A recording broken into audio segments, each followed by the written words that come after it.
por sorpresa. La fuerza central del vicealmirante Kurita, la que Halsey creía que se retiraba, en realidad ha dado la vuelta. Ha navegado toda la noche por el estrecho de San Bernardino. Ha entrado en el mar de Filipinas y se dirige al sur, hacia el Golfo de Leyte, esta mañana.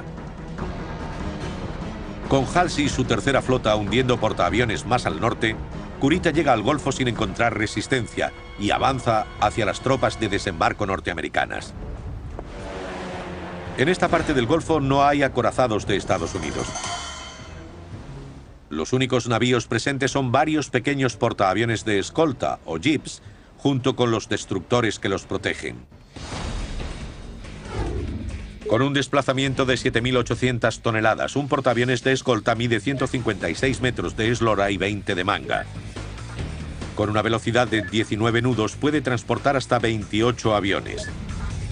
Su tripulación es de 860 hombres y la mayoría de los portaaviones de escolta se defienden de los ataques aéreos con cañones de 127 milímetros. Cuando sale el sol, los portaaviones jeeps norteamericanos comienzan la rutina matinal de preparar los aviones para cubrir a las tropas. Y se llevan la horrible sorpresa de ver una enorme flota de barcos japoneses en el horizonte, acercándose a ellos rápidamente. Al noroeste, el piloto de Avenger, Alfred Bilbrooks, informa de que el enemigo está a solo 15 kilómetros al norte de la fuerza de desembarco. Su comandante dijo, es imposible que estén aquí.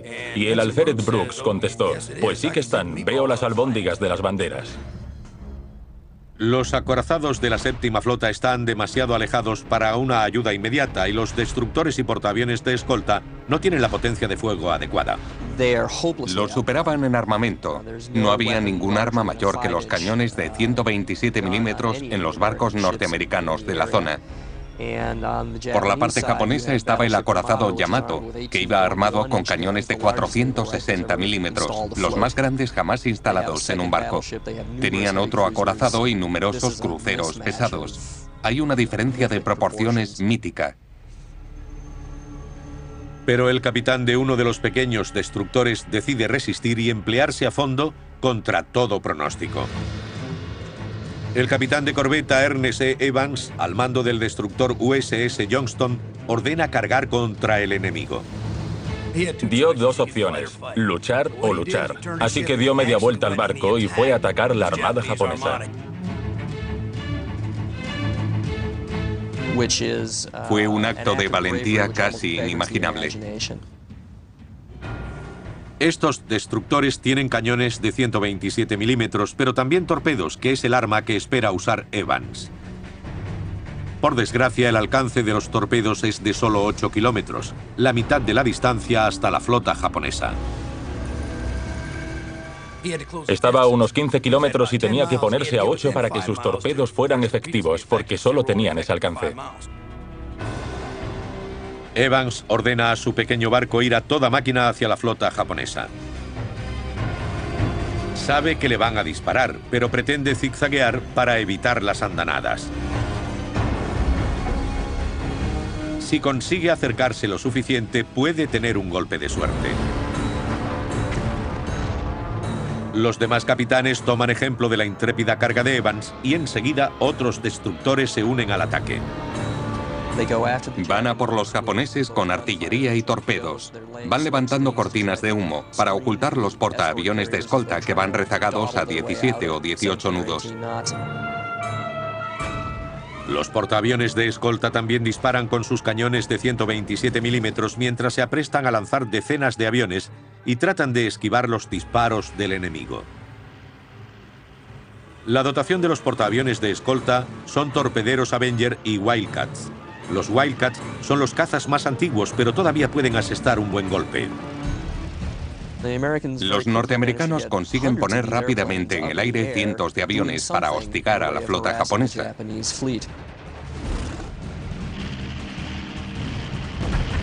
Al frente de los barcos estadounidenses, el capitán de corbeta Evans avanza para tener al enemigo al alcance de sus torpedos. Disparaba con sus pequeños cañones de 127 milímetros que prácticamente rebotaban en las bordas de los enormes barcos que tenían los japoneses, pero apuntaban a las cubiertas y demás. Cuando tiene a tiro al enemigo, Evans dispara un torpedo contra el crucero pesado Kumano. El torpedo atraviesa el mar y minutos después,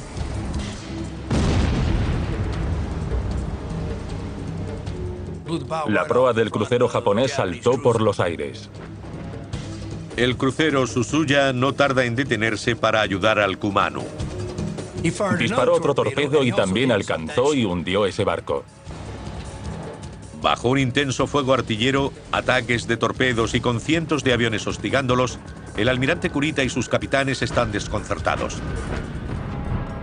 Los japoneses se encuentran confundidos. Creen que son atacados por una fuerza mucho más poderosa. Los cruceros japoneses quedan inutilizados. Los acorazados sufren importantes daños en las superestructuras. Para los japoneses es muy difícil contraatacar de forma coordinada. Maniobraban constantemente para evitar los ataques aéreos, lo que les complicaba apuntar los cañones a los portaaviones Jeeps norteamericanos. La fuerza central japonesa se tambalea como un oso atacado por un enjambre de abejas. Aunque creían que no tenían un rival digno, y así era en cuanto a medios materiales, no fueron capaces de acercarse a los estadounidenses. La supremacía aérea los hostigaba cada vez más, y finalmente el almirante japonés decide que ha tenido suficiente y se marcha.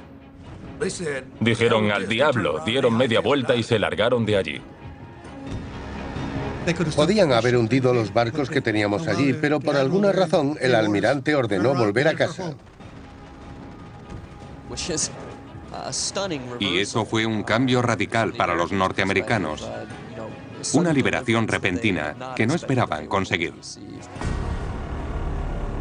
Por desgracia, el capitán Ernest Evans, el intrépido instigador de la carga norteamericana, no sobrevive a la batalla.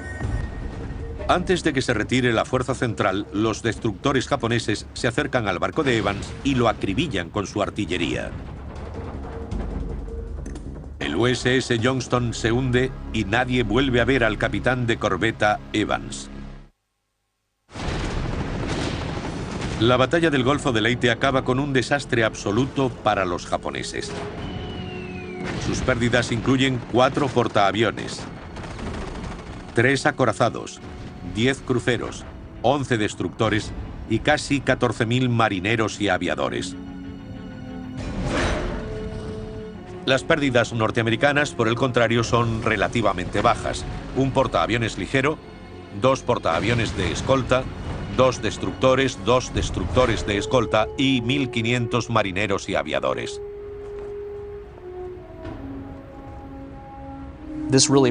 Esto marca la desaparición definitiva de la Marina japonesa. Nunca lograrán hacer nada de forma enérgica para repeler nuevos ataques de la Armada estadounidense. Realmente es el fin de una era. La Marina de Estados Unidos ha eclipsado al ejército que inició un modo de hacer la guerra con portaaviones, cuyo potencial superior nadie había reconocido antes del 7 de diciembre de 1941. Nadie sabía cómo funcionarían los portaaviones. Pearl Harbor fue la primera batalla de su clase y marcó el comienzo de la era de la guerra de portaaviones.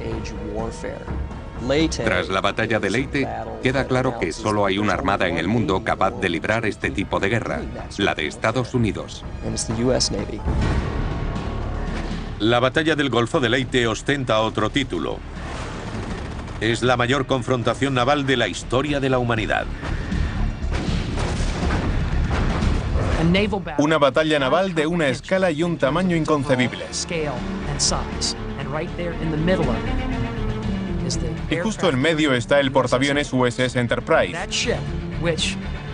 el barco que durante un tiempo fue el único portaaviones que teníamos en el Pacífico.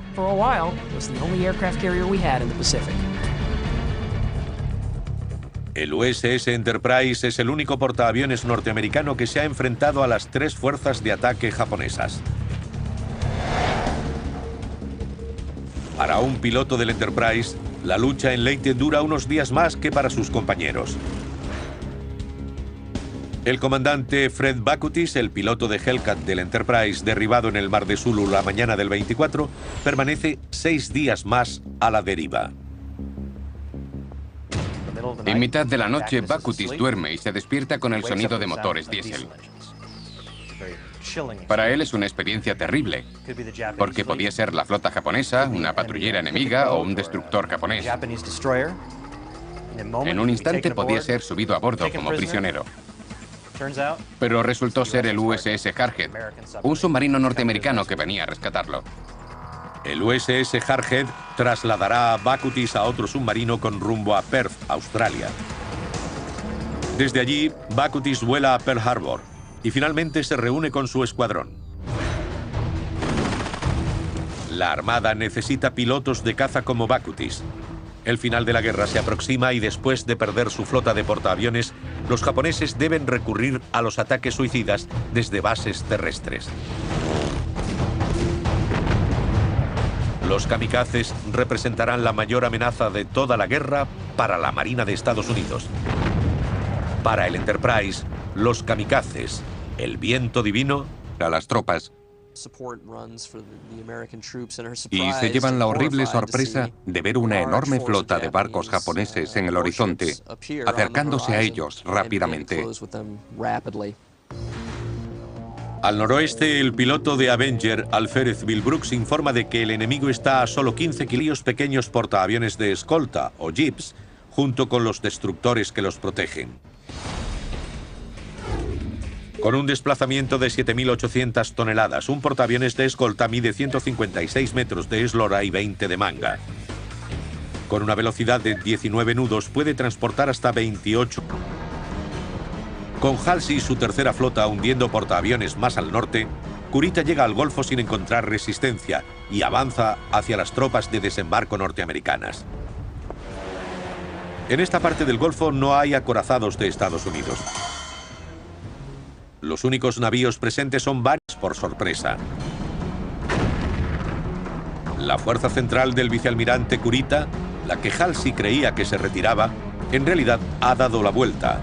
Ha navegado toda la noche por el estrecho de San Bernardino. Ha entrado en el mar de Filipinas y se dirige al sur, hacia el Golfo de Leyte, esta mañana. Aviones. Su tripulación es de 860 hombres y la mayoría de los portaaviones de escolta se defienden de los ataques aéreos con cañones de 127 milímetros. Cuando sale el sol, los portaaviones jeeps norteamericanos comienzan la rutina matinal de preparar los aviones para cubrir